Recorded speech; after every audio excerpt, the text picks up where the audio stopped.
Bem-vindos ao nosso Deep Dive. Olha, a fruticultura essa semana pareceu assim um verdadeiro cabo de guerra, né? Totalmente. Um cabo de guerra mesmo. De um lado a gente viu anúncios grandes, sabe? Tipo o Plano Safra com valor nominal recorde, o acordo Mercosul-EFTA, Associação Europeia de Livre Comércio, abrindo portas, né? Promessas de novos mercados. Exato. Mas aí do outro lado, a corda estica. Crise hídrica piorando e, nossa, a notícia da falência de um gigante como a Del Monte Foods. Chocante. Um ícone, né? Depois de tanto tempo. Pois é. A gente tem aqui notícias variadas, análises de mercado, alguns relatórios. Ok, então vamos tentar desembrunhar isso. O que conecta essas coisas que parecem até contraditórias? E o que elas indicam para o futuro? Essa tensão que você falou, ela define bem a semana. Existe uma busca óbvia por crescimento. Pensa na força da manga brasileira lá fora, ou nessas oportunidades com a EFTA. Sim, mercados importantes. Só que isso está batendo de frente com pressões cada vez maiores. Clima, os custos subindo e talvez o principal, uma mudança bem radical no que o consumidor está buscando hoje. E o fascinante é justamente ver como essas forças todas interagem, sabe? Elas estão forçando todo o setor a se adaptar, a inovar. Não tem muita escolha. Vamos começar então pelo que pareceu assim um terremoto, mas que talvez seja mais um sintoma, né? A falência da Del Monte. 139 anos de história, uma marca que, nossa, era quase sinônimo de fruta na prateleira. O que aconteceu ali, na sua visão? Olha, para mim é a força da mudança de geração e de hábitos. O lema agora é outro: o fresco é melhor. O pessoal está buscando mais saúde, produto menos processado. Faz sentido. Muito espaço. Os dados lá dos Estados Unidos mostram isso claramente. Uma queda na receita de frutas e vegetais enlatados nos últimos anos. A projeção também não é boa. Eles, ficaram para trás. Interessante. E enquanto um gigante desses cai por não se adaptar, a gente vê um movimento contrário.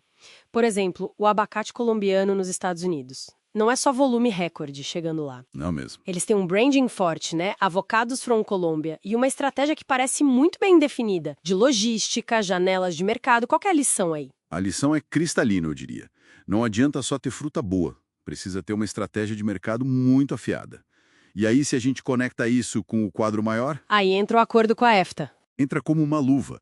Ele abre acesso para mercados super exigentes, tipo Suíça, Noruega, mercados que pagam bem, mas que exigem qualidade impecável e, o ponto-chave, sustentabilidade comprovada. Ah, sustentabilidade de novo. Sempre. Olha o sucesso da manga brasileira, que você mencionou antes.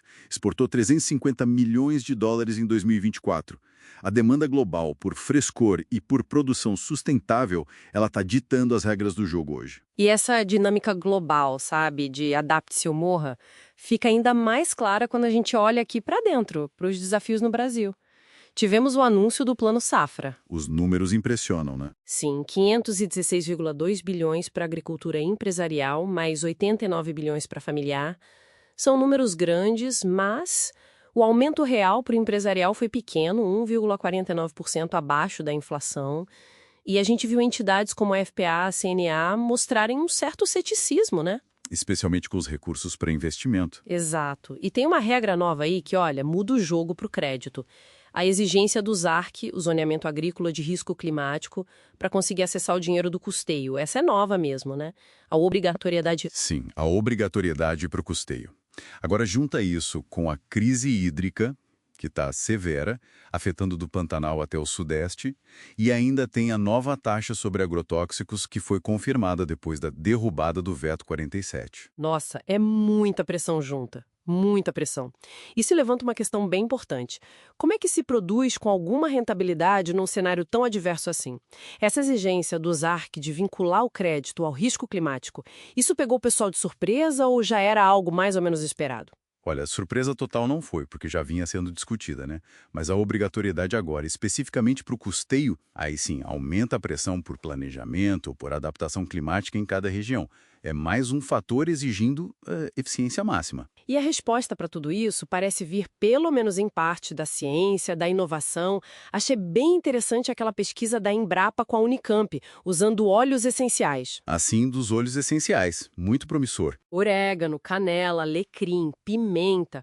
como fungicidas naturais. Eles podem combater perdas enormes pós-colheita, tipo até 50% no mamão, e com eficácia parecida ou até melhor que os químicos. A relevância disso é enorme. Primeiro, atende direto a essa demanda por rótulo limpo, sabe? Produto com menos químico. Que o consumidor quer, né? Exato. Ajuda a superar barreiras de resíduos, os LMRs, limites máximos de resíduos, em mercados super exigentes, como a Europa. Pode reduzir custo, porque os defensivos sintéticos ficaram mais caros com a nova taxa, e ainda por cima aumenta a vida de prateleira da fruta. Isso viabiliza exportar para mais longe. Nossa, muitos benefícios. E isso casa perfeitamente com iniciativas tipo a da Abra Frutas, de buscar uma certificação ESG para o setor, né? Focada no ambiental, social e governança. Exatamente. Não é só cumprir regra de certificação que já existe, tipo Global Gaps, Meta, que são importantes para exportar, mas criar uma marca forte, tipo um selo ESG Frutas do Brasil, para comunicar esse compromisso. Perfeito. Sustentabilidade pensa em embalagem, pegada de carbono, uso de bioinsumos, virou o passaporte para acessar os mercados de maior valor. Não tem mais volta. E a tecnologia é a ferramenta para implementar e comprovar isso tudo. Aí entra a agricultura de precisão. Exatamente. A agricultura de precisão, com irrigação inteligente, uso de drones, aplicação localizada de insumos, tudo para otimizar o uso de recurso. É uma resposta direta tanto para a crise hídrica quanto para a necessidade de controlar os custos que não param de subir. Então tá, para a gente amarrar a semana, um cabo de guerra bem claro. De um lado, a atração de novos mercados, a demanda por fruta fresca, saudável, crescendo. Do outro, a pressão intensa de custo, clima extremo, regulação apertando. Um cenário complexo. Muito. A queda da Del Monte serve de aviso, né? Sobre a necessidade de se adaptar rápido. Mas a inovação, como esses óleos essenciais, e o foco estratégico em ESG e agricultura de precisão parecem mostrar o caminho.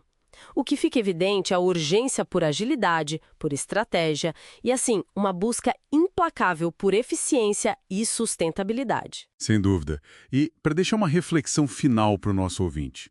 Diante dessa tempestade perfeita, né? Crise hídrica, custos subindo e essa demanda clara do mercado por sustentabilidade e frescor. Qual seria aquela única mudança, pode ser tecnológica, de mercado, ou até na escolha do que plantar, capaz de dar um maior salto de resiliência e de valor para um fruticultor brasileiro nos próximos 5 anos? Boa provocação para a gente pensar.